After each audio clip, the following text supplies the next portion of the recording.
നാട്ടിൽ നിന്ന് കൊടുത്ത ബീഫാണിത്. ഒരു നമുക്ക് കൊടുക്കുന്ന ബീഫാണ് ഇപ്പൊ. അരക്കിലോരെങ്കിലും മേടിച്ചു അരക്ക് കണക്കാക്കിയിട്ട്. അപ്പൊ ഇന്ന് നാട്ടിൽ നിന്നാണ് യാതൊരു പരിചയമില്ലാത്ത ഇവര് പോലും നമ്മളെ വിളിച്ച് ഭയങ്കര സന്തോഷം.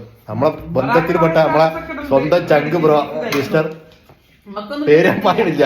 ഒരുത്തൻ ഞാലിപ്പൂവനായിട്ട് വന്നിട്ടുണ്ട് നാട്ടിൽ നിന്ന്.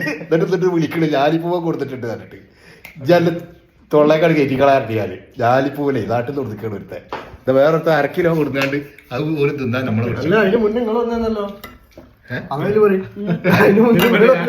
ഞാൻ വന്നിട്ട് എല്ലാവർക്കും കൊടുത്തില്ലടാ. ഞാൻ 10 കിലോ ബീഫാ കൊടുത്തിരുന്നേ.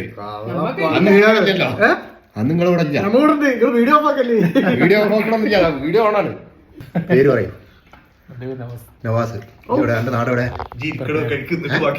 പരപ്പനങ്ങാടിയാ. ജിത്തുന്റെ നാടെവിടെ? പരപ്പനങ്ങാടി. ഭാര്യയാണ്. സ്ഥലം പറയണോ? അല്ല, കോഴിക്കോട്. ഇവന് എന്താ എന്റെ പേരെന്താ? ഉമ്മർകുട്ടി. പരപ്പനങ്ങാടിയാ. മനസ്സിലായല്ലേ?